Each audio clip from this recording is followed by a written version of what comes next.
சீரற்றக்கூடியே போகலாம். எழுதினர் நம்பிக்கை வியாக்கியானத்தில் ராஜா கரும்புடுத்து நகர சோதனைக்கு போமா போலே மற்றவர்கள் செல்வார்களே அவனா கண்ணி தெரியாம கூட போயிட்டு என்ன ராஜா ஏதோ ஆயிடு போக வேண்டும். அந்த மாதிரியாக இந்த திவ்யாயுதங்கள் எல்லாம் கூட கூட இருக்கின்றன. அந்த வகையில் லட்சுமியானவள் சீதையாக பிறந்தால், ராமன் பிறந்த பொழுது இங்கே ருக்மிணியாக பிறந்தாள் என்று காட்டிக் கொடுக்கிறார். அப்படி ருக்மிணியாக பிறந்தாலே எவ்வளோ கண்ணன் மேல இருக்குது ஆசைன்னா அந்த மாதிரி பார்க்கவே முடியாது. இதை வந்து ஒரு ஒரு பெரிய ஆராய்ச்சியாளர் எழுதியிருக்காரு. என்ன எழுதியிருக்காருன்னா, அதை இவர் தமிழ் படுத்தின மாதிரி தான் இருக்கு. நோதல் எங்கேயோ இருக்கு பார்க்கலாம். எனக்கு முன்ன விட்டால் வேறு வந்து யாரும் இல்லை. அவர் எழுதுற ருக்மிணி, நீ என்னை கைவிட்டால் நான் கைவிட என் வாழ்க்கையிலே எழுதிய முதலும் முடிவுமான ஒரே கடிதம் இது. இவன் அப்புறம் ஏன் இறந்தவனால் தான் நீ பார்க்க முடியும். இப்படிலாம் என்ன சுவாமி இந்த மாதிரி பெருமாளா இருந்தோ பிராட்டியா இருந்தோ எழுதலாமா, நம்மளுக்காக இந்த மாதிரிலாம் பண்ணக்கூடாது. எம்பெருமான் ஒருவரை நினைச்சு கொண்டால் அவரே தான் நமக்கு இருக்கணும் அப்படின்னு எண்ணம் வரணும் பெண்களுக்கு என்பதை எடுத்துக்காட்டிய வகையெல்லாம் இதெல்லாம் நமக்கு காட்டிக் கொடுக்கிறார். எனக்கு உண்மையிலே இல்லை ராட்சரியமாக என்ன பண்ண சிஜிமான ஆச்சரிய ஆழ்வார்கள்லாம் ருக்மிணி கல்யாணத்தை நிறையா புத்தகமே போட்டுருக்கேன். ருக்மிணி கல்யாணத்தை பற்றி ரொம்ப ஆச்சரியமா சொல்றான். உறுப்பினர் ரங்கத்தை தேரேச்சின்னு சொல்லி ஆச்சரியமா காட்டிக் கொடுக்கிறார். அப்படிப்பட்ட ருக்மிணி கல்யாணத்துல இப்படிப்பட்ட நீங்களாம் செஞ்சியாமே இந்த மாதிரிலாம் விளையாண்டியே எனக்கு எனக்கு எனக்கு எனக்கு இது பண்ணக்கூடாதா, கண்ணு செய்யக்கூடாதா என்று கேட்கின்றார் பட்டச்சி. அடுத்த பாரத போரை பற்றி ரொம்ப ஆச்சரியமா சொல்றேன். 86வது அத்தியாயத்தில் கண்ணனுடைய எல்லாம் நமக்கு தெரியல கம்சம் போனா 4 கை அவனுக்கு எல்லாரும் பார்த்துட்டான். யசோத சொல்றான் 4 கை பார்த்தேன் ஆழ்வார் பார்த்து சொல்றாரு. அந்த மாதிரியாக எல்லா கம்சம் போன பயந்தெல்லாம் போய் கௌமோதிக்கு வந்தது. கௌமோதிக்கு வந்து சால்வன் என்ற அரக்கனை கொண்டது, அவனுடைய விமானத்தை பொடியாக்கியது.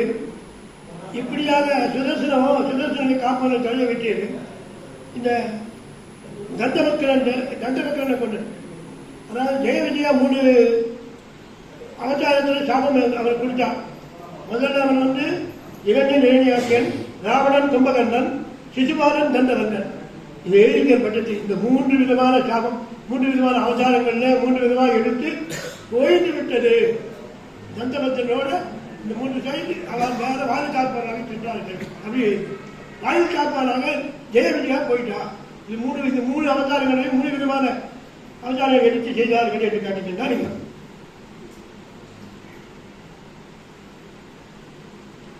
அதே இதுலயே ஒரு சமயம் திரௌபதி எல்லாருக்கும் ஆகாரம் குடிச்ச உடனே பாத்திரத்தில் ஆரம்பிட்டு கவிச்சு வச்சுட்டா. திடீர்னு தூர்வாசல் 1000 பேர் 1000 பேர் சாப்பாடு கொண்டு என்ன பண்ணுறது, இங்கே ஒன்றுமே இல்லையே, கண்ணன் இருந்தா என்ன கண்ணா என்ன நீ என்ன எப்படி கிளீன் பண்ண உங்களால் உள்ள போனார். இந்த பத்திரத்தை பார்த்தா ஒரு பாத்திரத்தில் கீரை ஒட்டிருந்தது. அப்படி சேர்த்துருக்கா, சரியா தேய்க்காது கூட இருந்தால் உபயோகப்பட்டிருப்பாங்க. அதனால அந்த கீரை இருந்து பார்த்தாரு. அதை வாயில போட்டு 10 பேருக்கு 1000 பேருக்கும் தழுவி பண்ணி போட முடியாத அளவுக்கு அந்த இடத்துல எல்லாம் ஏற்பட்டு விட்டது என்பதை காட்டிக் கொடுக்கிறார். பட்டு செய்யுங்க அவர்கள் பசிதான் ஆறியே அப்படிதான் பண்ணியே என்னுடைய நோயை போக்கி ஒன்றை விரும்ப முடியாதே என்று கேட்கின்றாருங்க. இப்படி பக்திதான் முக்திக்கு காரணம் என்பதை கடைசியாக சொல்கின்றார். தொம்மி பிரமவை சதாச்சாது பரமுத்தமிதான் அச்சரானாம் அவாகால.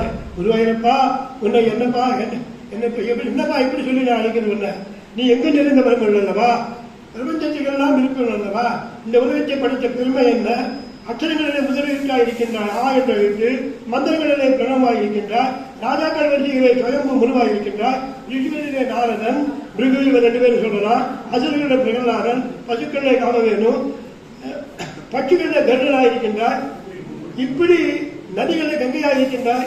எல்லாம் நீதானப்பா, உன்னை கொண்டுதான் சொல்லி இந்த உணர்வை கொடுத்தாய் அல்லவா எனக்கு அந்த எழுத்து தட்டம் 10ஆவது தொடங்கி எழுத சொன்னதுனாலே இப்படிப்பட்ட ஒரு அனுபவம் எனக்கு கிடைக்க முடியாது செய்தார்.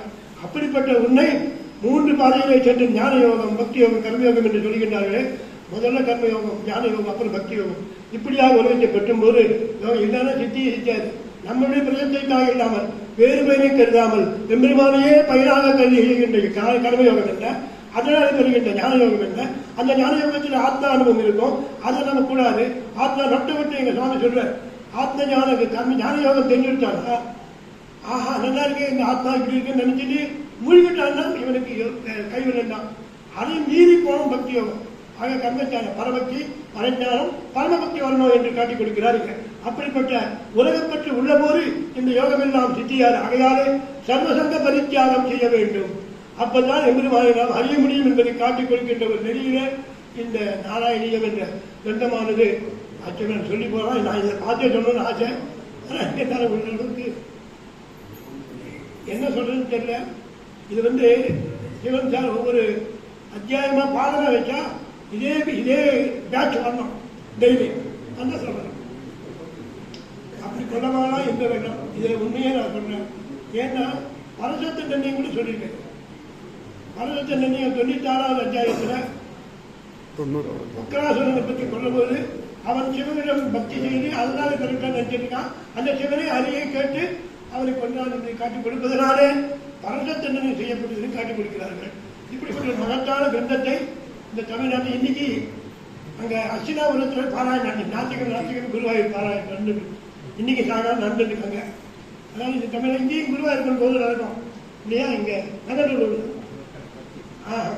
இப்படியாக ஒரு வைபவத்தோடு இருக்கக்கூடியது. இது நன்றாக இது எல்லாருக்கும் தேவையான ஒரு பக்தி நெறி. இதில் ஜாதி வேணுமே கிடையாது.